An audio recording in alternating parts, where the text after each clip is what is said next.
Mafia boss bought an abandoned warehouse, but inside he found a young woman holding twins. What happened next would change everything. Before we begin, tell me something about where you live. What's the weather like today? The February rain hammered against the warehouse windows like bullets, each drop a small explosion in the suffocating silence.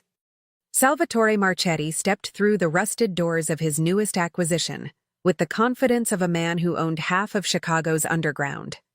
At 34, he'd built an empire his grandfather would have been proud of. Territory stretching from the docks to the financial district, businesses both legitimate and otherwise generating millions weekly, and a reputation that made even corrupt politicians lower their voices when speaking his name. "Clear the building," he instructed his capo, Marco Donati, who nodded and signaled to the 4 armed bodyguards trailing behind them. The warehouse had been abandoned for 3 years, a perfect cover for their expanded operations. No witnesses, no complications, no loose ends that would require permanent solutions. But as Salvatore walked deeper into the cavernous space, expensive Italian leather shoes echoing against concrete, he heard something that made him raise his hand, stopping his men instantly. A sound so faint he might have imagined it. A whimper. Then another. The unmistakable cry of an infant. His hand moved instinctively toward the Glock concealed beneath his tailored Armani jacket, every muscle tensing with practiced readiness. In his world, surprises usually came with body counts. Marco moved forward, but Salvatore gestured for him to wait. Something about this didn't feel like an ambush. Following the sound to a corner hidden behind old shipping crates, he found her. A woman, no, practically a girl, sat huddled against the cold wall, clutching 2 babies wrapped in threadbare blankets. She couldn't have been more than 26, with light brown hair tangled and dirty, wearing clothes that had seen better days weeks ago. Her face was streaked with tears and grime, eyes wide with terror that deepened the moment she saw him. Those eyes. Even through the fear, they held something that made Salvatore pause. A desperate maternal protectiveness that reminded him of his own mother defending him and his siblings from his father's violent rages. Before the old man had taught him that emotions were weaknesses to be buried beneath layers of controlled brutality. "Please," she whispered, voice breaking as she instinctively pulled the babies closer. "Please don't hurt us. I just needed somewhere warm. We'll leave right now. Please." The babies, twins from the look of them, no more than 4 months old, began crying harder, their small faces red with distress. The woman started rocking them frantically, shushing them with the kind of bone-deep exhaustion that came from weeks of running, hiding, surviving. Marco appeared at his shoulder, hand on his weapon. "Boss, you want us to handle this?" Handle this. In their language, that meant making the problem disappear permanently. Salvatore had given that order hundreds of times without hesitation. Loose ends got tied. Complications got eliminated. Witnesses took permanent vacations to the bottom of Lake Michigan. But something stopped him. Maybe it was the way she was prepared to die protecting those babies. Maybe it was the memory of his mother's desperate prayers in Italian, begging God to save her children from the life their father had chosen. Maybe it was just the realization that he'd become exactly what his mother had feared, a man who could order the execution of a terrified mother and her children without blinking. "Everyone out," he said quietly, his voice carrying the absolute authority that had built his empire. "Now," Marco hesitated. "Boss?" "I said out, Marco." The edge in his tone made it clear this wasn't a discussion. "Wait by the cars. If I need you, I'll call." His men exchanged glances but obeyed immediately, disappearing into the rain. They knew better than to question Don Marchetti twice. In his family, loyalty was rewarded generously. Disobedience had only one consequence. Alone with the woman now, Salvatore crouched down, careful to keep distance between them.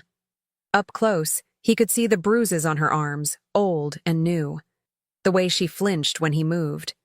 She'd been running from something, or someone, for a long time. "What's your name?" he asked, keeping his voice as unthreatening as possible.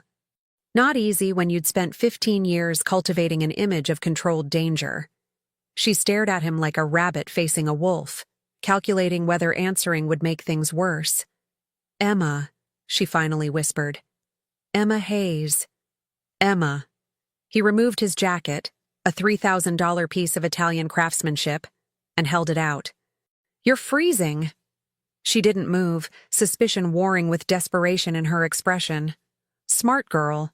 In her position, he wouldn't trust him either.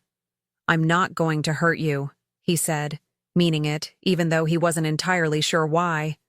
"My men are outside. You're safe for now." "Safe?" A bitter laugh escaped her. "Men like you don't offer safety. You offer deals with consequences I can't afford. Men like you." She had no idea how right she was. Or maybe she did. Maybe those bruises had taught her exactly what men like him were capable of. "The babies," he said, changing tactics. "They need warmth, food, medical attention if I'm guessing right." He set the jacket on a crate within her reach. "Let me help." "Why?" Her voice was raw with distrust. "Nobody helps without wanting something." Fair point. In his world, every transaction had a price. Every favor created a debt. The family code didn't allow for charity, only investments that would pay dividends later. Omerta, loyalty, respect. Those were the currencies that mattered, not compassion, not mercy. Those were luxuries men in his position couldn't afford. But looking at those babies, hearing them cry from hunger he could easily fix, something cracked in the armor he'd spent his adult life constructing. "Maybe I'm just curious," he said finally, "about what would drive a mother to hide in an abandoned warehouse in February with 2 infants. He stood, pulling out his phone. "I'm going to call someone, a doctor I trust. He'll come here, check the babies, ask no questions. I can't pay. I'm not asking you to." His fingers were already moving across the screen, texting instructions to Dr. Russo, the family's physician who'd treated everything from minor injuries to wounds that couldn't be explained at hospitals. "Consider it a courtesy between neighbors." She looked at him like he was speaking a foreign language. Maybe he was. Kindness had become so foreign to him that even he wasn't sure what he was doing. 20 minutes later, Dr. Russo arrived with supplies, asking no questions as instructed. While he examined the babies, both malnourished but otherwise healthy, Salvatore made more calls. A car to bring food, clean clothes, diapers, formula. Baby supplies his lieutenant probably thought were coded messages for something else.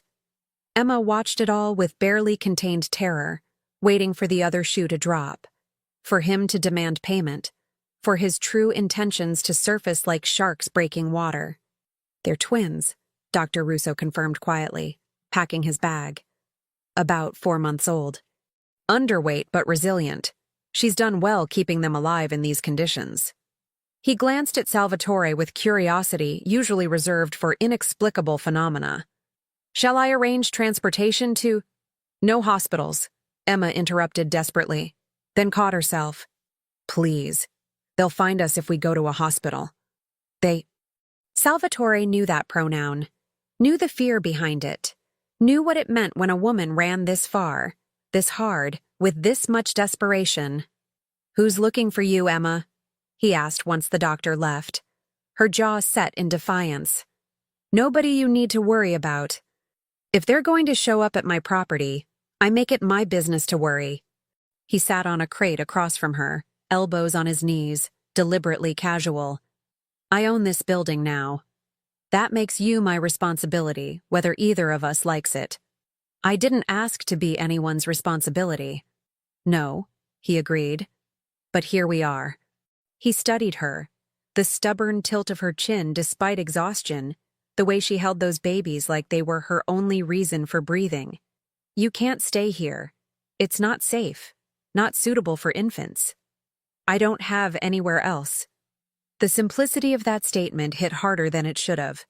No family, no friends, no options. Just a warehouse floor and the winter rain that would eventually kill all 3 of them. He should walk away, hand her some cash, make a few calls to social services, be done with it. That's what the old Salvatore would have done. The one who'd been made into the family at 22, who'd taken his father's place after the old man's unfortunate heart attack. That definitely hadn't been induced by poison from a rival family paying off a debt.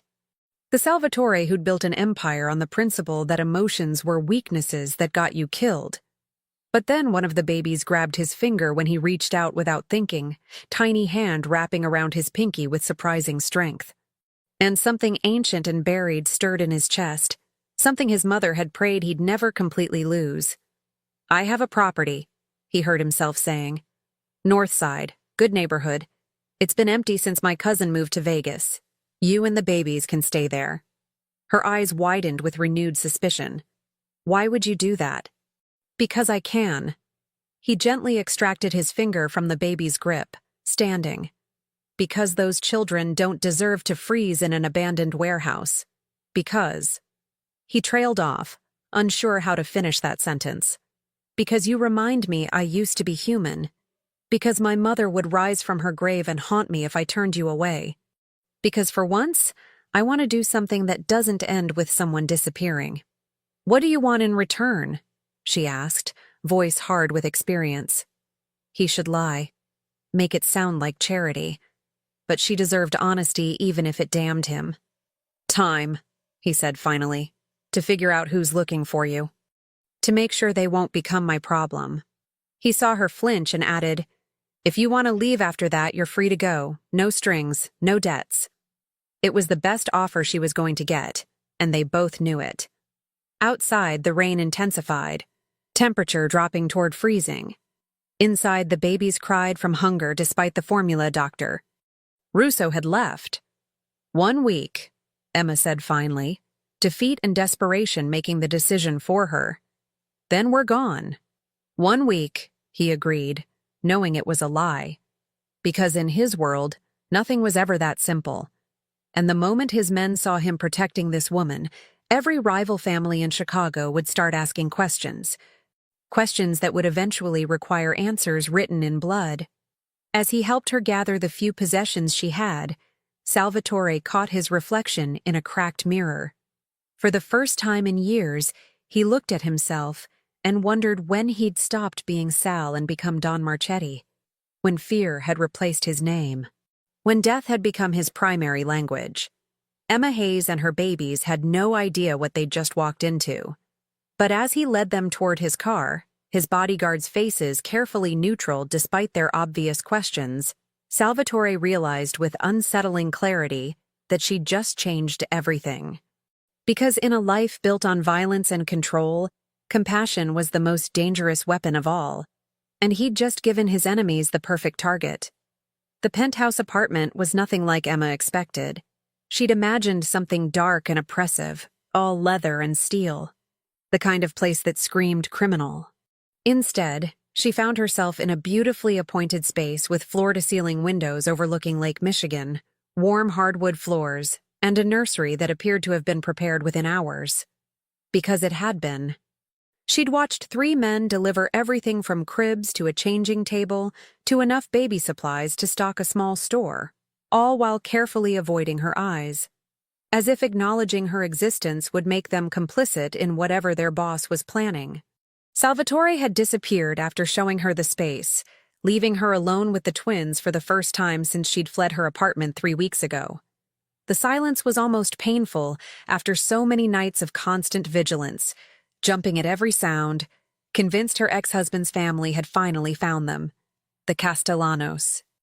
Just thinking their name made her hands shake. She'd been so stupid, so naive. Michael Castellano had seemed perfect when they'd met 2 years ago. Charming, successful, attentive. She'd been a pediatric nurse working endless shifts, and he'd swept her off her feet with expensive dinners and weekend getaways. The red flags had been there. His temper, his controlling nature, the way his family conducted business in hushed tones, but she'd ignored them. Until she couldn't anymore. Until the night she'd walked in on a conversation she wasn't supposed to hear. Until she'd realized the man she'd married wasn't just connected to organized crime. He was being groomed to take over his father's operations, until she'd understood that the babies growing inside her would be raised in that world unless she did something desperate. So she'd run. 6 months pregnant with twins, she'd emptied their joint account, packed a bag, and disappeared into the Chicago underground. Given birth at a free clinic under a fake name. Stayed in shelters when she could, abandoned buildings when she couldn't. Always moving, always terrified. The Castellanos had resources, connections. They'd find her eventually. But she'd hoped to get far enough away that by the time they did, she'd have a plan. Money.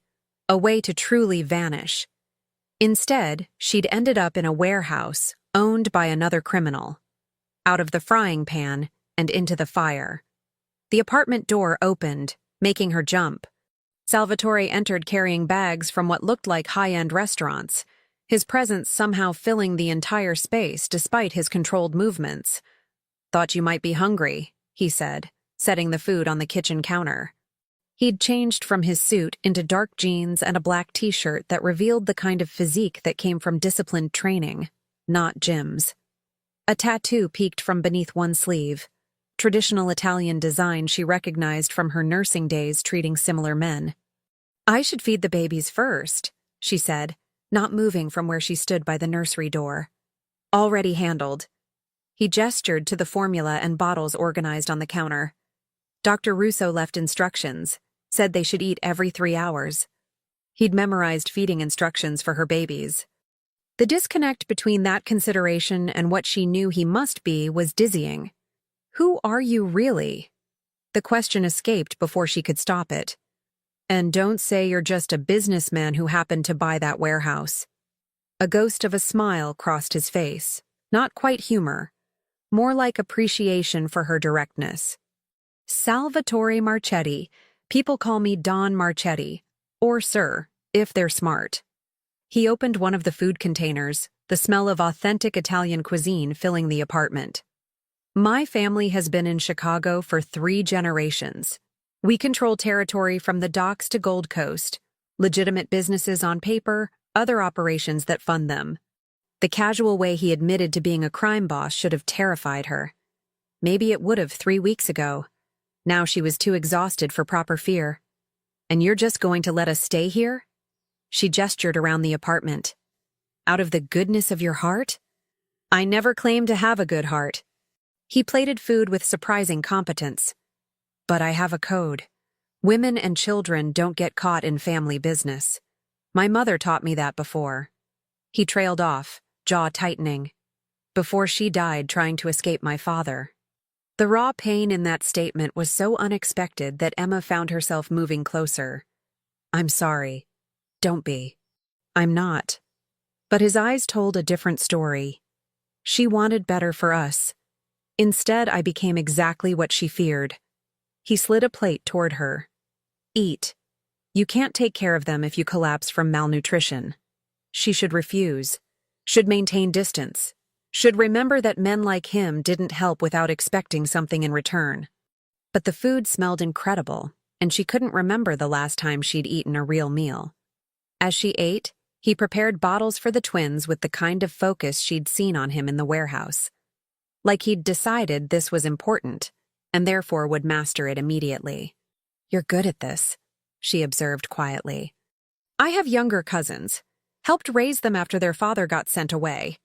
He tested the formula temperature on his wrist exactly as Dr. Russo had probably instructed. "Family means everything in my world. You protect your own, no matter what." The irony wasn't lost on her. She was running from one crime family straight into the protection of another. "The twins' father," Salvatore said, not looking at her as he carried bottles to the nursery. "He's who you're running from?" She followed, watching him somehow manage to hold both bottles for both babies simultaneously while she stood there useless. "His family." "The Castellanos." He froze. Actually froze, the only sign of his shock. Then slowly, carefully, he turned to look at her with eyes that had gone dangerously cold. "Michael Castellano's ex-wife." Not a question. A statement loaded with implications she didn't fully understand. With his twin children. You know him. I know of him. He handed her one of the babies in a bottle, their fingers brushing in a way that sent unexpected electricity up her arm. The Castellanos are rivals, not enemies exactly, but we operate in different territories with an understanding that keeps Chicago from turning into a war zone. Oh, God. She sank into the rocking chair, the full weight of her stupidity crushing down. I've put you right in the middle of— You haven't put me anywhere, he interrupted, voice firm.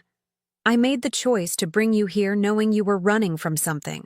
He sat in the second chair, cradling the baby with surprising gentleness. Complicates things. I'll leave tonight. I'll take them and— You'll do no such thing. The authority in his tone was absolute. If the Castellanos find out I had their grandchildren and let you walk away, it'll be seen as weakness, disrespect. That leads to bloodshed. His eyes met hers. You stay here where I can protect you, where they can't touch you without declaring war. You'd go to war over us? Over strangers? I'd go to war to prevent other families from thinking they can operate in my territory without consequences. Practical, cold, the man who'd built an empire talking. Then his expression softened almost imperceptibly. But no. You're not strangers anymore. You're under my protection now. That means something. The baby in her arms finished the bottle, making small, satisfied sounds. Looking at Salvatore holding the other twin with such careful attention, Emma felt something shift. Not trust. She wasn't that naive anymore. But maybe the possibility of trust. The recognition that this dangerous man might actually mean what he said. Why did you run? He asked quietly. Michael Castellano isn't known for being abusive. Controlling, yes, but I found out what they were planning. The words tumbled out before she could stop them. For our children, how they'd be raised, what they'd become. She looked down at the innocent face in her arms. I couldn't let that happen. Couldn't let them grow up thinking violence and fear and control were normal. Understanding flickered across his face, like my mother felt about me and my brothers. You could have chosen differently. No. Simple, final. When you're born into this life, the choices aren't really yours. The family, the code, the expectations, it all gets decided before you're old enough to understand what you're agreeing to. He stood, placing the sleeping baby in one of the cribs with practiced ease. Your children won't have that life. Not while they're under my protection. And what happens when your protection ends? She needed to know. Needed to understand what she'd traded 3 weeks of freedom for. When the Castellanos find out where we are? When this becomes more trouble than it's worth? He moved closer, standing over her chair with an intensity that should have been threatening, but somehow wasn't. The Castellanos won't find you because nobody outside my most trusted men knows you're here. And even if they did, touching you means going through me first. His jaw set. I don't lose, Emma. Not fights, not wars, not anything. That confidence should have been arrogant. Instead, it was simply factual. He'd spent his life becoming someone who didn't lose, who couldn't afford to lose. What do you get out of this? She asked again, because the question kept circling. Besides preventing a war, you could probably win anyway? He was quiet for so long she thought he wouldn't answer. Then, maybe a chance to do something my mother would have been proud of. Maybe proof that I'm not completely the monster my father trained me to be. His eyes met hers. Or maybe I just don't want to see those babies grow up without a chance at something better. The vulnerability in that admission was so unexpected, so raw, that Emma found herself reaching out without thinking, her hand touching his arm. He stiffened at the contact, and she realized with sudden clarity that people probably didn't touch Don Marchetti casually, that even this small gesture carried weight, but he didn't pull away. Thank you, she said softly. For the apartment, the supplies, for not. She gestured vaguely at the nursery. For seeing us as people instead of problems to be handled. Don't thank me yet. But his voice was gentle. This situation is going to get complicated. The Castellanos will eventually realize you're in Chicago. They'll search. Ask questions. Pressure our shared connections. He turned his hand over, palm up, in an invitation she hadn't expected. When she placed her hand in his fingers closed around hers with careful strength. When that happens, things will get dangerous. I need you to trust me completely. Do exactly what I say without question. That's asking a lot from someone you just met. I know. His thumb brushed across her knuckles in a gesture that was far too intimate for someone who claimed to be offering simple protection. But your safety and the twins' survival depend on it. In my world, hesitation gets people killed. She should pull her hand away. Should maintain professional distance. Should remember that this man, however kind he'd been tonight, was still a crime boss who'd done things that would horrify her. But his hand was warm and strong and steady, and she'd been cold and terrified for so long. 1 week, she reminded him, her voice shakier than she'd like. 1 week, he agreed, with that same knowing tone that said they both understood it was a lie. Because you couldn't undo protection once it was offered. Couldn't walk away once you'd been claimed by someone like Salvatore Marchetti. The moment she'd accepted his help, she'd entered his world. And people didn't simply leave that world. They either stayed, or they were carried out. As he released her hand and stepped back, putting professional distance between them again, Emma wondered which option she'd eventually become. The woman who stayed willingly in this gilded cage he'd built for her safety. Or another name added to the list of problems that required permanent solutions. Looking at his face, hard and controlled and hiding whatever he really felt beneath layers of practiced authority, she suspected he was wondering the same thing, and feared neither of them would like the answer. 3 days passed in a surreal bubble of domesticity that Emma knew couldn't last. Salvatore visited twice daily, always bringing food, always checking on the twins, always maintaining careful distance even as something undeniably electric built between them with every glance, every accidental touch, every conversation that revealed more than either intended. He was nothing like Michael. Where her ex-husband had used charm as manipulation, Salvatore's rare smiles felt genuine. Where Michael had controlled through fear and intimidation, Salvatore offered protection without demands. Where Michael had seen their unborn children as heirs to an empire, Salvatore looked at the twins like they were miracles worth sacrificing everything to preserve. It was dangerous. This growing trust, this attraction that had no business existing between a mafia boss and the woman he'd saved. But Emma couldn't help it. Couldn't help watching him rock the babies to sleep with surprising patience. Couldn't help noticing how his entire demeanor softened around them. Couldn't help wondering what it would be like to be looked at with that same protective intensity. On the 4th morning, everything changed. Emma woke to raised voices outside the apartment door. Male voices, tense and urgent. She grabbed one of the twins. They'd started trying to establish a routine, though the babies hadn't gotten the memo, and moved toward the nursery, heart hammering. The door burst open. Not violently, but with enough force to announce serious trouble. Salvatore entered, followed by Marco and 2 other men she'd seen guarding the building. His face was carved from granite, jaw tight, eyes blazing with controlled fury. "We have a problem," he said without preamble. "The Castellanos know." The world tilted. "How?" "Someone talked. We're handling it." The way he said handling suggested permanent solutions. But Giovanni Castellano, Michael's father, knows his grandchildren are in Chicago. He's putting pressure on our shared connections, asking questions. He crossed to her, hands gripping her shoulders with barely restrained urgency. "How well does Michael know you? Your routines? Your habits?" She couldn't think with him this close, this intense. He never paid that much attention. Why? Because he's going to figure out eventually that you'd look for somewhere isolated. Abandoned buildings. Places you could hide.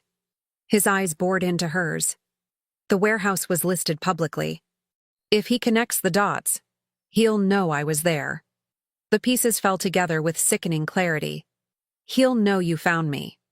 And the moment he realizes that, this stops being about recovery of his children and becomes about respect, territory, power. Salvatore released her, pacing with predatory energy.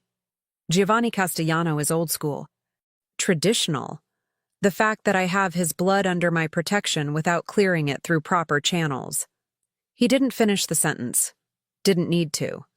This is my fault.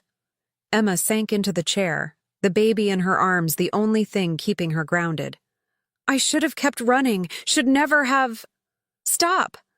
He crouched in front of her, forcing eye contact. You did exactly what you had to do to keep them alive.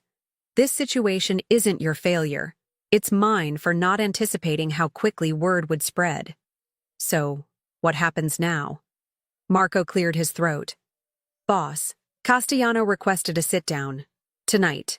Neutral territory. Of course he did. Salvatore stood, jaw working. He wants to see if I'll hand over his daughter-in-law and grandchildren without a fight. Wants to test whether I'm still the man who took down the Moretti family, or if I've gone soft. The Moretti family. Emma had heard whispers about that during her time with Michael, a rival organization that had simply vanished 3 years ago after challenging the Marchetti territory. She'd never asked for details, but the fear in Michael's voice when he'd mentioned Salvatore's name had told her everything she needed to know. What if I just go? She asked quietly. Turn myself in. Explain that you didn't know who I was, that you were just helping someone homeless. Maybe they'll take the children and you'll never see them again. Brutal honesty. Best case scenario, Giovanni keeps the twins and ships you back to Michael with a list of new rules about acceptable behavior for a Castellano wife. Worst case, you become an example of what happens when you defy family hierarchy. Worst case means permanent vacation, Marco added quietly, earning a sharp look from Salvatore. Emma felt sick. So my choices are hide behind you forever or disappear. No. Salvatore's voice was steel. Your choice is to trust me to handle this. To let me do what I do best.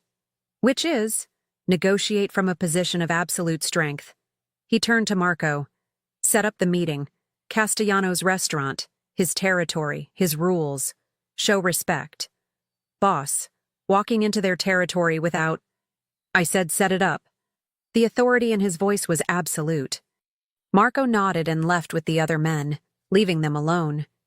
Emma stood on shaking legs, still holding the baby like a lifeline. You're going to trade us for peace. I'm going to make Giovanni Castellano understand that you and these children are under my family's protection. That moving against you is moving against me. That his son forfeited rights to you when he couldn't protect you properly in the first place. He moved closer, voice dropping. And I'm going to make sure he knows that I don't negotiate when it comes to family. I'm not your family. You are now. Simple, final, as if he could make it true through sheer force of will. The moment I brought you into my home, you became my responsibility. My protection. That's how this works. But why? She asked desperately. Why risk everything for people you barely know? He was quiet for a long moment, jaw working like he was wrestling with something. Then, because when I look at these babies, I see what I could have been if my mother had succeeded in getting us out. I see a chance at something that doesn't end in blood and fear, and the kind of emptiness that comes from building empires on other people's suffering. His eyes met hers. And when I look at you, I see someone brave enough to burn her entire life down to save her children. That's not something I walk away from. The intensity in his gaze was almost overwhelming. Emma found herself moving closer without conscious thought. The baby between them the only barrier against something that felt inevitable and terrifying and absolutely impossible. This is insane, she whispered. Probably. But he didn't step back. But I stopped being sane the moment I decided a warehouse was worth more than… He gestured vaguely at them. Whatever this is. What is this? I don't know. His hand came up, cupping her face with a gentleness that contradicted everything she knew about him. But I know that Giovanni Castellano and his entire organization aren't going to take you from me without consequences that will reshape this city's entire power structure. She should be terrified, should recognize the possessiveness in that statement as the same controlling behavior she'd fled from. But where Michael's possessiveness had felt like chains, Salvatore's felt like shelter, like someone who'd chosen to be her sword and shield without asking for anything in return. "I don't want you to get hurt because of me," she said, her free hand coming up to touch his wrist. "I was hurt long before you showed up in my warehouse." But his thumb brushed her cheekbone. "Maybe you're just giving me a reason to remember what I'm supposed to be protecting instead of just controlling." The baby chose that moment to grab his finger again, making a small sound of contentment. Salvatore looked down at the tiny hand wrapped around his much larger one, and Emma watched something crack in his carefully controlled expression. "I won't let them take you," he said quietly, voice rough with emotion she suspected he rarely allowed himself to feel. "Any of you. Whatever it costs. Whatever I have to do. Even if it starts a war? Especially then." His eyes came back to hers. "Because some things are worth fighting for, even if you've convinced yourself you don't deserve them." The weight of that statement hung between them, layers of meaning that went beyond her situation. This was a man who'd spent 15 years building walls so high he'd forgotten what it felt like to want something that wasn't about power or territory or control. And somehow, accidentally, she and her babies had become the thing that made him question every choice he'd made. A phone buzzed. Salvatore checked it, jaw tightening. "The meeting's set. 8 o'clock tonight." He looked at her. "I need you to stay here. Don't answer the door for anyone except Dr. Russo. Don't go outside. Don't even go near the windows. You're scaring me." "Good." But his voice gentled. "Fear keeps you cautious. Cautious keeps you alive." He started toward the door, then turned back. "Emma, if something happens tonight, don't." She cut him off. "Don't do that goodbye speech thing. Just come back." A ghost of a smile. "Yes, ma'am." Then he was gone, taking all the oxygen in the room with him. Emma spent the next 4 hours trying not to think about what negotiating from a position of absolute strength meant in the world of organized crime. Trying not to imagine the man who'd held her babies with such gentleness doing the things she knew he was capable of. Trying not to admit that somewhere in the past 4 days, she'd started hoping for an impossible future where a crime boss and a runaway mother could build something real. When her phone buzzed with an unknown number, she almost didn't answer. But something made her look. "I'm sorry about this. Michael." Her blood turned to ice. How had he gotten this number? How had he... The apartment door exploded inward. Not Salvatore's men. Different faces. Harder expressions. And in the doorway, looking exactly as she remembered, stood Michael Castellano. "Hello, Emma," he said with that smile that had once charmed her and now just made her sick. "Miss me?" She grabbed for her phone, but one of his men was faster. The twins started crying at the chaos. Michael's face softened looking at them, his children he'd never met, before hardening again when he looked at her. "My father wants a conversation with Salvatore about proper respect and territory boundaries," he said, moving into the apartment like he owned it. "Thought I'd pick up my family first, save everyone some trouble. I'm not your family anymore. The courts might disagree, especially when they hear about your kidnapping scheme. How you stole my children and fled across state lines."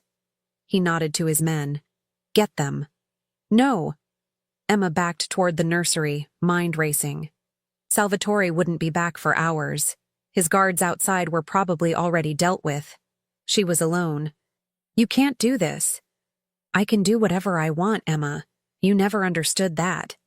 He followed her, voice calm despite her panic. "You're a Castellano. They're Castellanos. And Don Marchetti made a fatal error thinking he could keep you without consequences. He didn't know who I was. Maybe not at first." Michael smiled that shark smile. "But he does now. And he chose to keep you anyway. That's disrespect to my father. To our family." That requires a response that makes an example for the whole city to see. Understanding crashed over her. This wasn't just about recovering his children. This was a trap. They'd known Salvatore would go to the meeting, had probably planned it to get him away from her. And now they had everything they needed to either force his submission or destroy him completely. You're using us as bait. I'm collecting what's mine and teaching an important lesson about respecting territory boundaries. Michael's men moved past him, heading for the nursery. Try not to make this difficult, Emma. I'd hate for the kids to see their mother get hurt. She could fight, could scream, could try to run. But with 2 babies and armed men blocking every exit, her options had just narrowed to 0. The only thing she could do was hope that Salvatore would realize it was a trap before walking into whatever Giovanni Castellano had planned, and pray that the man who'd promised to protect them hadn't just signed his own death warrant by being stupid enough to care about strangers. As Michael's men secured the twins in carriers and led her toward the door, Emma caught sight of her reflection in the window. For 4 days she'd felt safe, protected.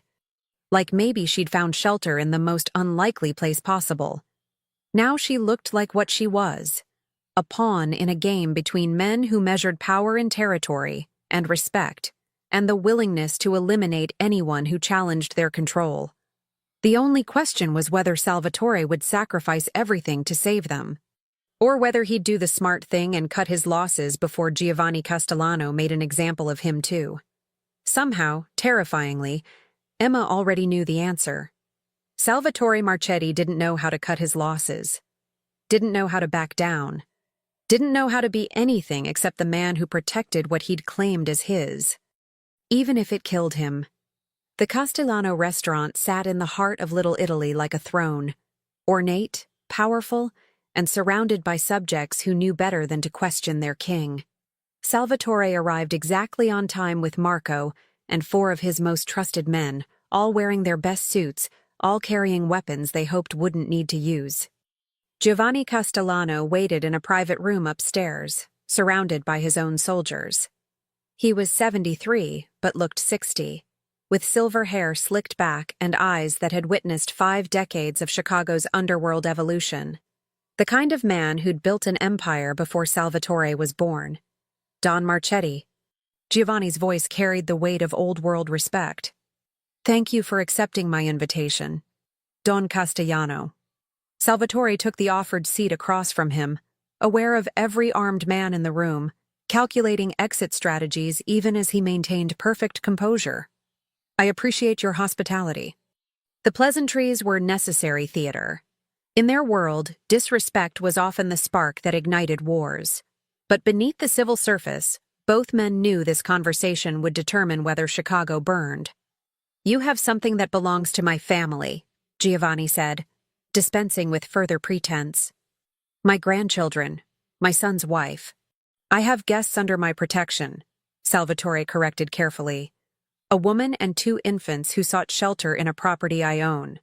The fact that they happened to share your bloodline was unknown to me initially. But not anymore.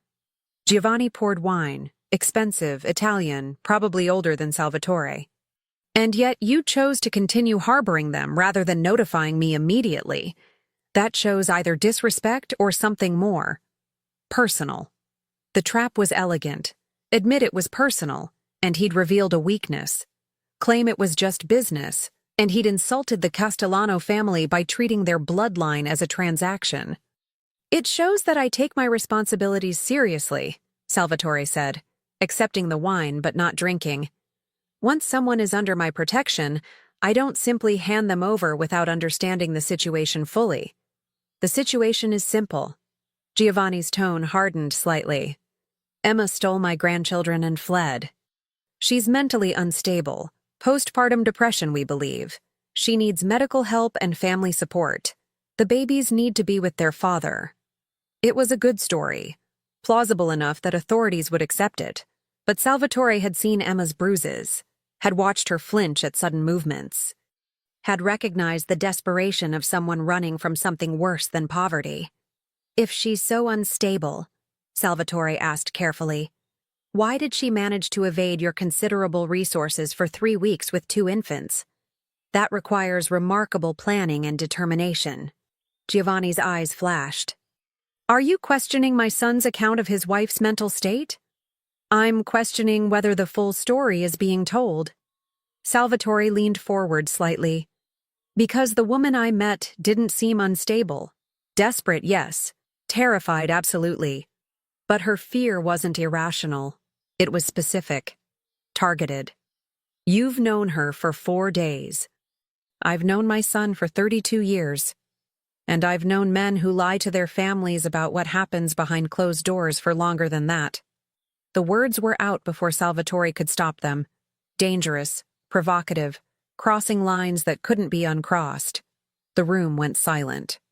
Giovanni's men shifted, hands moving toward weapons. Marco tensed beside Salvatore, ready to turn this meeting into a bloodbath if necessary. Then Giovanni laughed. Actually laughed, the sound sharp and humorless. You have balls, I'll give you that. Just like your father. He sipped his wine. Antonio Marchetti once told me to my face that my enforcement methods were unnecessarily brutal. 2 weeks later, someone tried to assassinate him. Funny coincidence. The implication was clear. Challenge Giovanni Castellano. Face consequences. But Salvatore had spent his entire adult life refusing to back down from threats. My father also taught me that men who hide behind implications instead of direct action are usually bluffing. He met Giovanni's eyes steadily. So let's skip the dance. What do you really want? My grandchildren. Raised properly, in their rightful family, learning the traditions that have sustained us for generations. Giovanni set down his glass. What you want, whether it's power, money, territory, or something more personal with my daughter-in-law, is irrelevant. And if I refuse, then we have a problem that will require resolution through less pleasant means. Giovanni's smile was pure predator. You control the docks and Gold Coast. We control Little Italy and the South Side. Those territories have coexisted peacefully for 10 years because we respect boundaries. But if you force my hand, the threat hung in the air. War. Bodies. Destruction that would draw federal attention neither family wanted. A conflict that would devastate their operations and likely end with both their empires reduced to rubble. Salvatore should agree. Should hand over Emma and the twins, apologize for the misunderstanding, and walk away from this mess before it consumed everything he'd built. That's what a smart boss would do. What his consigliere would advise. What every instinct for self-preservation screamed at him to choose. But then his phone buzzed. Once. Twice. Emergency signal from the apartment. His blood turned to ice. Excuse me, he said, standing with controlled urgency. I need to take this. He walked to the corner, turning his back on the room full of armed men. A calculated show of respect that said he trusted Giovanni's word about safe passage. But his hand was on his gun as he checked the message. Apartment breached. Targets taken. No casualties our side. The words were professional, efficient, exactly what his men were trained to send in a crisis. But they translated to a single horrifying reality. Michael Castellano had Emma and the babies. Salvatore turned slowly, his face a mask of cold fury that made even Giovanni's men step back. This meeting was a distraction. Giovanni's expression didn't change. I don't know what you mean. Your son just raided my property and took my guests by force. Each word was ice. While you kept me here talking about respect and boundaries. If my son retrieved his family from your unauthorized custody, that's his right as their legal guardian. Giovanni stood, all pretense of civility gone. You should have handed them over when I asked nicely. Nicely. Salvatore laughed without humor. You sent your son to invade my territory, assault my men, and kidnap people under my explicit protection. That's an act of war, Giovanni. That's a father recovering his children. But there was satisfaction in the old man's eyes. If you want to make it war over a woman and 2 babies, that says more about your judgment than mine. The calculation was brutal and effective. Giovanni had backed him into a corner where any response looked weak. Fight for them, and he'd appear obsessed, a boss who'd burn his empire over a woman. Walk away, and he'd be seen as someone whose protection meant nothing when challenged. Either way, his reputation would suffer. His authority would be questioned. Other families would see weakness and start testing boundaries. Everything he'd built could collapse. Unless he did the one thing Giovanni wasn't expecting. "You want war over this?" Salvatore asked quietly, voice deadly calm. "Fine. Let's be clear about what that means." He turned to Marco. "Send word to all our operations. Nobody works with Castellano businesses. No shipments through our docks. No protection payments accepted from their territories. Complete embargo, effective immediately." Giovanni's eyes widened. "You're serious. You invaded my home, took people I swore to protect, disrespected every code we're supposed to follow." Salvatore's voice was steel. "So yes, I'm serious. This is war until Emma and those babies are returned safely. Over a woman you've known for 4 days? Over the principle that my word means something. That protection I offer doesn't evaporate the moment someone threatens violence." He moved toward the door, his men flanking him. "You have 24 hours to return them unharmed. After that, this becomes about more than just respect. You'll destroy both our families over this foolishness?" Salvatore paused at the door. "You started this when you sent Michael to my territory. I'm just finishing it." He looked back, and Giovanni actually flinched at the cold promise in his eyes. "And Giovanni, I don't lose. Not fights, not wars, not anything. You should have remembered that before you made this personal." He walked out, aware that he might have just signed his own death warrant, that every step toward his car could be his last. That Giovanni's men might decide a quick execution was preferable to prolonged conflict. But nobody moved. Because they all knew, Giovanni included, that killing Don Marchetti now would unite every other family against the Castellanos. That it would turn this from a territorial dispute into a blood feud that would consume Chicago for years. In his car, speeding toward the Castellano compound where he knew Michael would take his recovered family, Salvatore made calculations.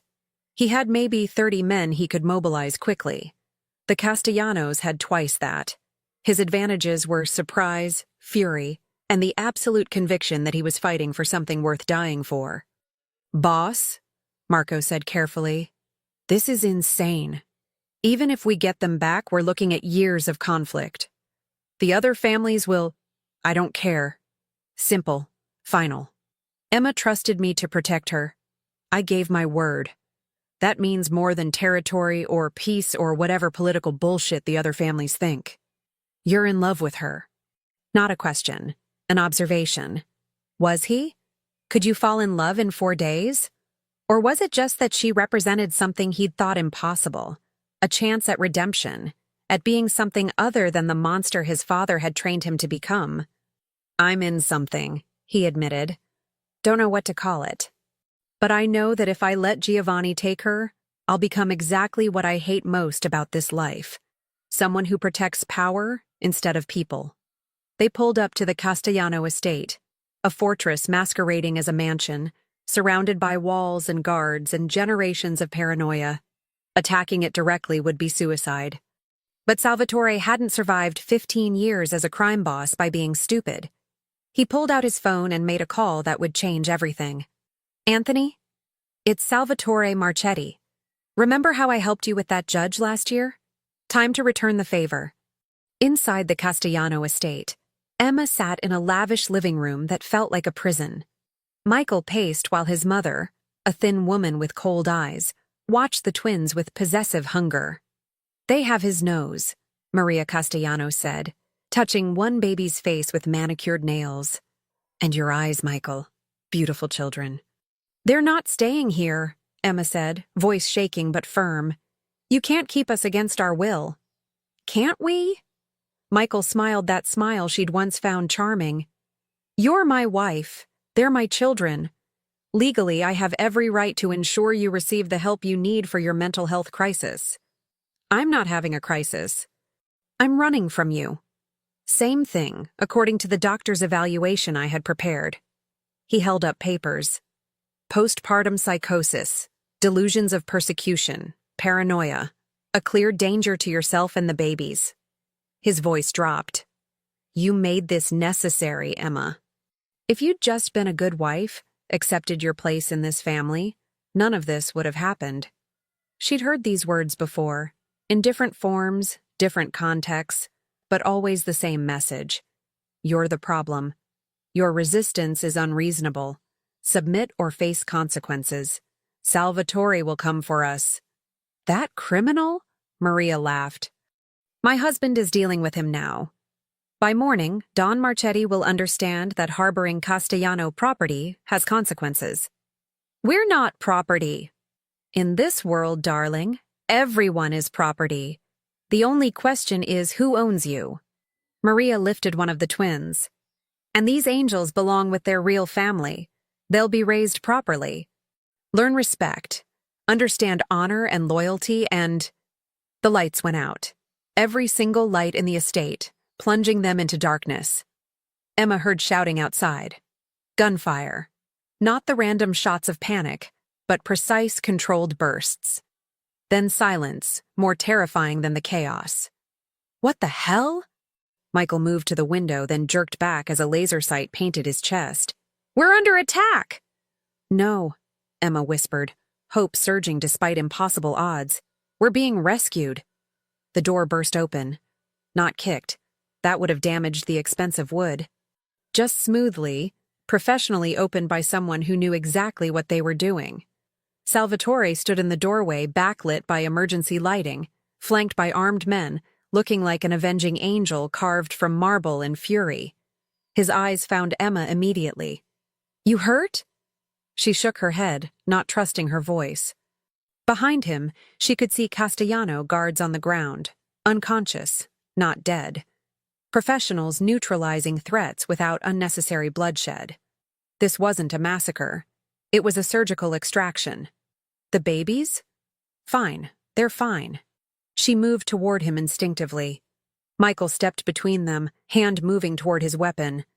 You're insane. This is our home. You can't just... Salvatore moved faster than seemed possible for someone his size, disarming Michael with brutal efficiency and putting him on the ground with a knee to his spine. The gun went spinning across expensive marble floors. I can do whatever I want when you invade my territory first, Salvatore said quietly, voice terrifying in its control. But I'm not here for you, Michael. I'm here for them. He looked at Maria, who still held one of the twins. Put the baby down, carefully. This is kidnapping. But Maria's voice shook as she set the infant in the carrier. Giovanni will do nothing if he's smart. Salvatore stood, pulling Michael up and shoving him toward his mother. Because I just demonstrated that your security is a joke. That I can get to anyone in this family whenever I want. That the only reason you're both still breathing is because I chose mercy. He picked up both carriers with the twins, his men maintaining perfect defensive positions. Then he held out his hand to Emma. Let's go home. She took it without hesitation, intertwining her fingers with his as they walked through the Castellano estate. Past unconscious guards, past ruined security systems, past the symbols of power that had just been revealed as hollow. How did you... She started. Called in every favor I was owed. Had FBI friends shut down their communications. Brought in specialists who know how to breach fortresses without casualties. He looked down at her. Told you I don't lose. You started a war. I finished one. He guided her into his car, the twins secured between them. Giovanni made his move. I made mine. Now we see who blinks first. But as they drove away from the Castellano compound, Emma saw something in Salvatore's expression that terrified her more than Michael's threats, or Maria's cold possessiveness. He'd just committed everything, reputation, resources, possibly his life, to saving them. And in their world, that kind of grand gesture either cemented power or destroyed it completely. There was no middle ground, no walking back from a move this bold. No returning to how things were before he'd decided 3 strangers were worth burning down everything he'd built. "What happens now?" she asked quietly. "Now?" He glanced at her, and despite the danger, despite the impossible situation, he smiled. "Now we figure out how to win a war that every smart person would have avoided. Together." The word together hit her harder than it should have, because it meant he wasn't just protecting her anymore. He was making her part of his world, his life, his impossible gamble that caring about someone might actually be worth the cost. And God help her, despite knowing better, despite everything screaming that this was insane, she wanted that. Wanted him. Wanted this dangerous, complicated, absolutely doomed possibility of something real. Even if it killed them both. The war didn't start with explosions or bloodshed. It started with silence. Businesses closing, shipments delayed, connections severed. Within 48 hours, the Castellano operations were hemorrhaging money, as every family aligned with Marchetti refused to work with them. Giovanni tried negotiation, sent intermediaries, offered compromises. But Salvatore's response was always the same.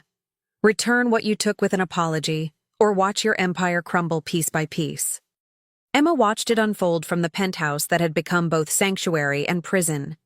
Salvatore came and went at odd hours, exhaustion evident in lines around his eyes, tension radiating from every movement. But he always checked on them first, always made sure the babies were fed, safe, content before dealing with the war he'd started for them. "You need to sleep," Emma told him on the 3rd night, watching him cradle one twin while reviewing reports on his phone. "You're going to collapse. Sleep is a luxury I can't afford right now." But his voice was gentle despite the words. "Giovanni's getting desperate. Desperate men make stupid choices that get people killed. Then end this. Give me back. It's not worth—" "Don't." He looked up sharply. "Don't finish that sentence. You're worth everything, Emma. You and these babies are worth every business I lose, every alliance I damage, every risk I take." "But why?" She moved closer, needing to understand what drove him. "You barely know us. We're not your responsibility. We're not— You're everything I thought I'd given up when I took my father's place." He set down his phone, giving her his full attention despite the crisis consuming his world. Every choice to be something other than the monster this life demands. Every moment of caring about something beyond power and respect and control. His hand came up, cupping her face. "Before you, I was just going through motions, building an empire I didn't even want for reasons I'd stopped questioning. Now what? Now I remember why my mother fought so hard to get us out. Why she believed people could be more than what their families demanded." His thumb brushed her cheekbone. "You made me want to be that person again, the one who protects instead of just controls, who builds instead of just destroys." Emma leaned into his touch, every rational thought screaming that this was wrong, impossible, doomed, and not caring. "I shouldn't want this, shouldn't want you. Everything about this situation is insane." "Completely insane," he agreed. "But I haven't felt this alive in 15 years, so insane works for me." She kissed him before she could overthink it, before fear or common sense could intervene. His response was immediate and hungry, one hand sliding into her hair while the other pulled her closer, the baby between them making small sounds of protest at being squished. They broke apart laughing, foreheads pressed together, the absurdity of trying to have a romantic moment while holding an infant somehow making it more real. "We should wait," Salvatore said, though he didn't move away. "Until this situation is resolved. Until you're safe and not just grateful." "I'm not just grateful." Emma grabbed his shirt, holding him close. "I'm terrified and probably stupid and definitely in way over my head. But what I feel for you isn't gratitude. It's—" She struggled for words. "It's recognition. Like I'm seeing who you really are under all the armor, and that person is worth everything you're risking." He kissed her again, slower this time, deeper. Like he was memorizing the moment, storing it against darker days ahead. When they finally separated, both breathless, he rested his forehead against hers. "After this is over," he promised quietly, "I'm taking you somewhere far from Chicago. Somewhere we can figure out what this is without guns and threats and family politics. Promise?" "I promise." Then his phone buzzed with an urgency that made his entire body tense. He checked it, jaw tightening. "I have to go. Marco needs me at the warehouse." "What's wrong?" "Probably nothing." But his eyes said otherwise. "Stay here. Don't open the door for anyone except Dr. Russo. I'll be back in 2 hours." He kissed her once more, quick, desperate, and was gone. Emma spent the next hour trying not to imagine every horrible possibility. Tried to focus on the twins, on feeding and changing and maintaining normalcy in a situation that was anything but normal. But unease crawled up her spine like spiders, making her check the windows, the doors, the security system Salvatore had installed. When the door opened, she nearly screamed. But it was Marco, face grim, movements urgent. "We need to move you, now." Salvatore said, "It's a trap.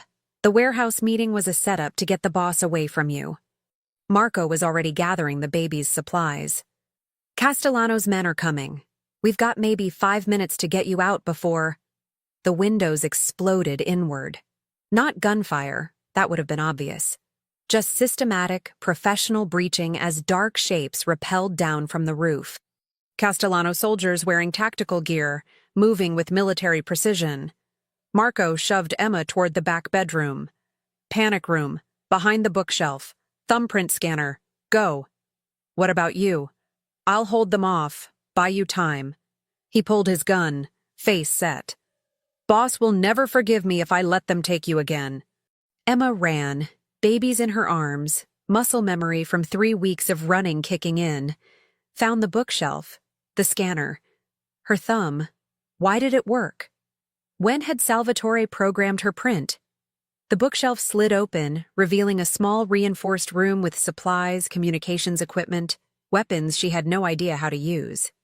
She stumbled inside, the door closing automatically as gunfire erupted in the apartment. Not quiet shots. Full automatic weapons that tore through expensive furniture and harder targets. Emma huddled in the corner, covering the baby's ears as they screamed, praying that Marco was okay, that Salvatore would somehow know, that this nightmare would end. Her phone buzzed. "Salvatore. On my way. Stay hidden. 20 minutes. 20 minutes. An eternity when men were dying outside to protect her, when her children were crying from terror. When the man she'd stupidly let herself care about was racing into danger because she'd become his weakness. The gunfire stopped. Voices outside, muffled by soundproofing, but audible. "Check every room. Find them. Don Castellano wants this finished tonight." Finished. They weren't here to capture. They were here to eliminate the problem permanently, to remove Salvatore's reason for fighting, to end the war the most direct way possible. Emma looked at the weapons cabinet, at the instructions posted on the wall for emergency situations. She'd never fired a gun, had spent her nursing career saving lives, not taking them, but watching her babies cry in terror while men hunted them like animals. Maybe there were some lines you crossed when protecting what you loved. Maybe Salvatore wasn't the only one who'd become something they'd never expected. She grabbed the smallest handgun, easier to control, the instructions said, and chambered around like the diagram showed. Her hand shook so badly she almost dropped it. But the safety clicked off, and she moved to the corner where she could see the door, babies secured behind her. If those men found this room, if they breached the door, if they came for her children, she'd discovered the same thing Salvatore had learned years ago, that love made monsters of everyone, that protecting what mattered most required doing things you'd sworn you never would, that sometimes the line between victim and survivor was measured in terrible choices made without time for conscience. The door handle moved. Someone testing it, finding it locked. Then silence more terrifying than the earlier chaos. Emma's heart hammered so hard she thought they'd hear it through the steel reinforcement. Then, explosions. Multiple. simultaneous, the kind that came from professionals who knew how to breach fortresses. More gunfire, but different now. Coordinated, overwhelming, the sound of superior force crushing resistance. Salvatore's voice cut through the chaos, cold and absolutely furious. "Where are they?" "Don't know. We didn't find—" A thud. Someone hitting the floor hard. "Try again. Where's the panic room?" "I don't—" The voice cut off in a scream. Emma wanted to call out, to tell him she was safe, but training or instinct kept her silent. Waited until she heard his voice right outside the door. "Emma, it's me. It's over. You can come out." Still, she hesitated. Could be a trick. Could be someone imitating him. Could be— "Emma, please. I need to know you're okay. I need to see you and the babies and confirm you're not hurt, because if something happened to you while I was gone, I will burn this entire city to the ground." The raw desperation in that statement, so at odds with his usual control, convinced her. She pressed her thumb to the scanner, the door sliding open to reveal absolute carnage beyond. The apartment was destroyed, furniture shredded, windows blown out, and bodies, unconscious or worse, scattered across expensive flooring. Salvatore stood in the center of it all, blood on his clothes that she desperately hoped wasn't his, looking like every dark fantasy and nightmare combined. His eyes found her, and something cracked in his expression. "You're okay. Tell me you're okay." "We're fine. She couldn't finish because he'd crossed the distance and pulled her against him, careful of the babies between them, holding her like she was the only thing keeping him grounded. "They were going to kill you," he said against her hair, voice breaking on the words. "Marco told me the orders. This wasn't about recovery or leverage. Giovanni decided the easiest solution was making you disappear. But we're safe now." "No." He pulled back, hands framing her face. "You're not safe. You won't be safe until this ends. Until I end it." His eyes were chips of ice. "And it ends tonight." "Salvatore, I gave Giovanni chances, offered compromises, tried to do this the smart way that preserved the peace." His jaw set. "But he sent men to murder you in your sleep, to orphan your babies, to eliminate my weakness the most permanent way possible." He kissed her forehead. "So now we do this my way, the way that ensures you never have to hide in panic rooms again. What are you going to do?" "What I should have done from the beginning." He turned to Marco, who was nursing a shoulder wound but alive. "Call everyone, every soldier, every alliance we have. Tell them we're moving on the Castellano compound. Tell them this ends before sunrise." "Boss, that's—" "An order." The authority in his voice was absolute. "Giovanni Castellano tried to murder people under my protection. That can't stand. Won't stand. Every family in Chicago needs to see what happens when someone crosses that line." He looked back at Emma, and she saw it clearly now. The transformation from the man who'd held her babies gently to the crime boss who'd built an empire on calculated violence. Both were real. Both were him. And right now, she needed the monster more than the man. "I'm going to finish this," he promised. "And then I'm keeping my promise about somewhere far from Chicago. Somewhere we can figure out what normal looks like." He kissed her once more. "Stay here. Dr. Russo is coming with more guards. Don't leave this apartment no matter what you hear. Be careful." He smiled without humor. "Careful is what got us into this mess. Tonight I'm being thorough." And then he was gone, taking half his men and every ounce of controlled fury with him, leaving Emma in a destroyed apartment, holding babies who'd fallen asleep despite the chaos, wondering if the man she'd fallen for would come back, or if the violence he was about to commit would transform him into something she couldn't love, wondering if it even mattered anymore. Because she'd crossed her own lines tonight, had been prepared to kill to protect her children, had discovered that love made everyone capable of terrible things. Maybe that made her and Salvatore perfect for each other. Two people who'd found humanity in each other while becoming monsters for each other. Two impossible people making an impossible choice to fight for something that shouldn't work, but somehow did. Or maybe it just made them tragic. Two people who'd burn down the world for each other and wonder afterward if anything remained worth saving. As sirens wailed in the distance and Emma rocked her babies in the ruins of her sanctuary, she realized with horrible clarity that she'd know the answer soon. Because whatever Salvatore was about to do would either end this war or start one that consumed them all. And there was nothing she could do but wait and hope that the man who'd promised her safety would survive the violence necessary to deliver it. The Castellano compound had never seemed more like a fortress than it did at 3 a.m. Spotlights cutting through darkness, guards patrolling with heightened vigilance, everyone aware that Don Marchetti had finally been pushed too far. Salvatore sat in his car 2 blocks away, surrounded by 40 men who'd dropped everything to answer his call. Some were family, blood relations who'd grown up in this life. Others were soldiers who'd sworn loyalty years ago. All of them understood what they were about to do carried consequences that would reshape Chicago's underworld. "Last chance to reconsider, boss," Marco said quietly from the passenger seat. "We go in there, people die. Maybe us. Definitely them. The federal heat alone will be—" "I don't care." Salvatore checked his weapons with mechanical precision. "Giovanni sent assassins to my home, to murder a mother and 2 babies in their sleep. That's not business. That's not even revenge. That's terrorism designed to break me." "Did it work?" Salvatore looked at him. "What do you think?" Marco smiled grimly.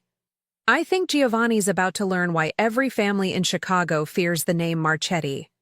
They moved as a coordinated unit, professionals who'd trained for situations like this, even though they'd hoped never to need the training. Breaching teams hit 3 entry points simultaneously. Communications jammed. Security systems overwhelmed. Surgical precision designed to minimize casualties while delivering unmistakable message. This was a demonstration of power. A statement that Don Marchetti could reach anyone, anywhere, anytime he chose. That walls and guards and generations of paranoia meant nothing against someone who'd decided subtlety was no longer required. They found Giovanni in his office, surrounded by his remaining guards, face carved from stone as he watched his fortress fall. "You're making a mistake, Marchetti." "No," Salvatore said, walking through the door his men had breached. "You made the mistake. I just corrected it." He pulled out his phone, showed Giovanni the evidence his FBI contacts had compiled.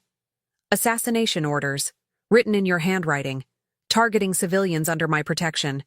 That violates every code we're supposed to follow. They're not civilians. They're a nurse and 2 4-month-old babies." Salvatore's voice was ice. "You can dress it up however you want. Call it family business. Call it necessary. But what you ordered was murder of innocents to avoid admitting your son's failures as a husband and father." Giovanni's face flushed. "You don't know what you're talking about. I know that Emma Hayes has medical records documenting abuse. I know that she fled because she feared for her children's safety. I know that instead of examining why a woman would choose homelessness over remaining in your family, you decided eliminating her was easier than addressing the problem." He pulled out papers, documentation he'd compiled over the past 72 hours, calling in every favor from every legitimate connection he'd cultivated. Evidence that Michael Castellano had a history of violence, that Emma had sought help multiple times before fleeing, that the Castellano family had systematically covered up behavior that would have sent any other man to prison. This is lies. This is truth that I'm prepared to share with every family, every journalist, every federal agent if you don't end this now. Salvatore moved closer, voice dropping to deadly quiet. "You want to know why I'm really here, Giovanni? Not for territory. Not for respect. Not even for revenge." He showed him his phone, a photo of Emma sleeping in a hospital bed, holding newborn twins, taken from the medical records. "I'm here because that woman trusted me to protect her when her own family failed. And I don't break promises to people who deserve better." Understanding dawned in Giovanni's eyes. "You actually care about her." I actually care about doing the right thing for once in my godforsaken life. Salvatore holstered his weapon, a gesture that said he didn't need it to win this. So here's what's going to happen. You're going to call off every operation against Emma, the twins, and me. You're going to sign legal documents terminating all parental rights. Michael will agree, because the alternative is every family knowing he's a coward who beats women. You're going to pay reparations for the damage to my property and the cost of this war. And in return? In return, I don't share this evidence with authorities. I don't encourage every other family to see you as weak for letting your son's failures become everyone's problem. I don't systematically dismantle every business relationship you've built over 50 years. Salvatore pulled out papers prepared by his attorneys. We end this tonight with dignity, or we end it over months of mutual destruction. Your choice. The silence was suffocating. Giovanni's men watched their boss, waiting for orders that could turn this meeting into a massacre. Salvatore's men maintained perfect positions, ready to respond, but not escalating. Everything hung on Giovanni's next words.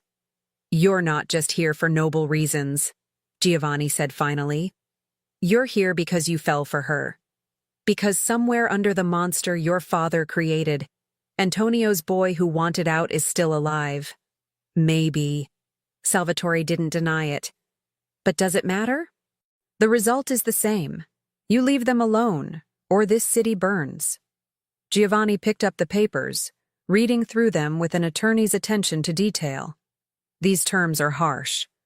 So was sending assassins to murder a woman in her sleep. Michael won't agree to this. Michael will do what you tell him. Because the alternative is, I share his medical files showing the accidents his wife suffered over 2 years. The emergency room visits she made under different names.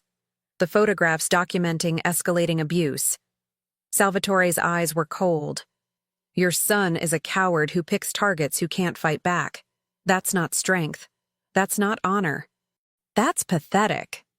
Giovanni's jaw worked, decades of pride warring with pragmatic reality. Finally, he pulled out a pen. You're burning every bridge making this personal. Some bridges deserve burning. Salvatore watched him sign. Besides, I've got better things to build than empires based on fear and violence. Like what? Like a life worth living instead of just surviving. He collected the signed documents, tucking them safely away. We're done here, Giovanni. You get to keep your dignity and most of your operations. I get to sleep knowing the people I promised to protect are actually safe. This isn't over, Marchetti. The other families will see that I'm willing to go to war to keep my word, that I'm someone who protects his people instead of just exploiting them. Salvatore turned toward the door, his men falling into formation. That's worth more than any territory you could have taken. He was halfway out when Giovanni called after him. Your mother would be proud, you know. Antonio's wife. She always hoped one of you boys would be different. Salvatore paused but didn't turn around. Then maybe she didn't die for nothing. The drive back to the penthouse felt surreal, exhaustion and adrenaline wearing off, leaving him hollow and buzzing simultaneously.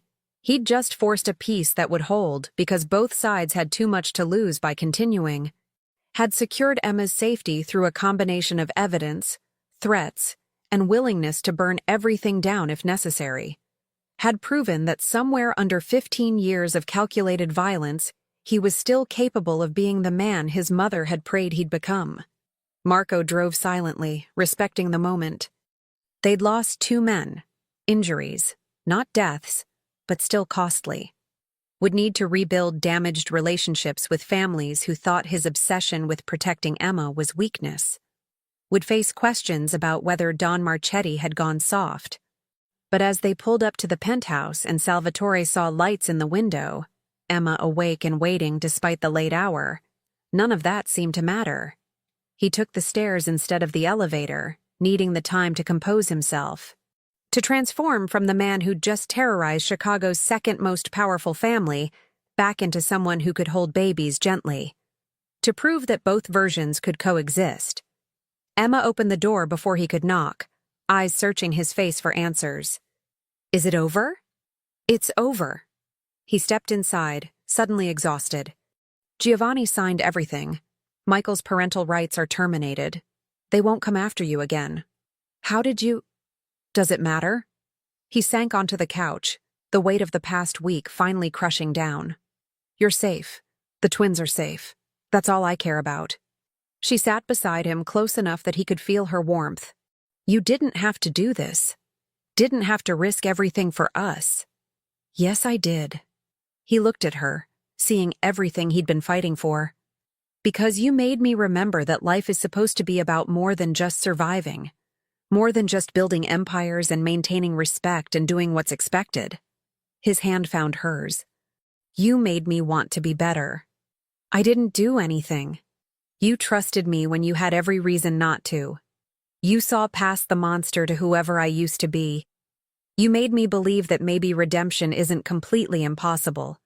He pulled her closer, resting his forehead against hers. You gave me a reason to fight for something instead of just against everything. She kissed him then, soft and sweet and full of promise. Not the desperate passion from before, but something deeper. Something that acknowledged they'd both been transformed by this week, had both discovered they were capable of being more than their circumstances demanded. What happens now? She asked when they finally separated. Now? He smiled, genuine and relaxed for the first time in days. Now I keep my promise. We take those babies somewhere far from Chicago. Somewhere we can figure out what normal looks like when you're not running and I'm not fighting. His thumb brushed her cheekbone. Somewhere we can see if this thing between us survives without danger and adrenaline and impossible circumstances. And if it doesn't? Then we'll figure that out together too. He kissed her forehead. But I don't think it'll be a problem. I've been falling for you since the moment you looked at me like I was a person instead of a crime boss. Pretty sure that doesn't just go away when life gets boring. Emma laughed, the sound light and genuine. Boring sounds amazing right now. Doesn't it? He stood, pulling her up with him. Come on, let's check on the twins, then get some actual sleep. Tomorrow, we start planning our escape from this life. They walked to the nursery hand in hand, looking down at two sleeping babies who had no idea they'd just changed the entire trajectory of Chicago's criminal underworld. Who didn't know that their mother's courage and their protector's obsessive determination had rewritten rules that had stood for generations? Salvatore wrapped his arms around Emma from behind, chin resting on her shoulder as they watched the twins sleep. Thank you, he said quietly. For what? For being brave enough to hide in my warehouse, for trusting me despite having every reason not to, for seeing something worth saving in a man who'd convinced himself redemption was impossible. He turned her to face him. For reminding me that some things are worth burning down empires to protect. You would have done this for anyone. No. He was absolutely certain. I would have done the smart thing, handed them over, maintained the peace, protected my interests. His eyes held hers. But you made me want to be the person my mother hoped I'd become, and that's worth more than every territory and alliance I might have damaged. She kissed him again, deeper this time, full of promise for futures they'd build together. When they finally separated, both slightly breathless, she smiled. So what's the first step in Operation Escape Chicago? Well, he said, leading her back to the living room, I've got a house in Vermont that nobody knows about. Small place, quiet. Surrounded by forest, no crime families for 50 miles. Sounds perfect. Thought you might like it. He pulled out his phone, showing her pictures. We can leave tomorrow if you want. Just disappear for a while. Let things settle here. Give ourselves time to figure out what we want without pressure. What about your family? Your responsibilities? Marco can handle things for a few weeks. The Castellano situation is resolved. Most of my operations run themselves anyway. He looked at her seriously. And honestly, Emma, for the first time in 15 years, I don't want to be Don Marchetti. I just want to be Sal, the guy who helps you take care of 2 babies and maybe figures out how to have a normal life. Normal sounds impossible. Probably. He pulled her close again, unable to stop touching her now that the immediate danger had passed. But impossible seems to be our specialty. They spent the rest of the night planning their escape, booking flights under false names, arranging for supplies to be delivered to the Vermont house, setting up security measures that would protect without imprisoning. By the time dawn broke over Chicago, they had a plan that actually felt achievable.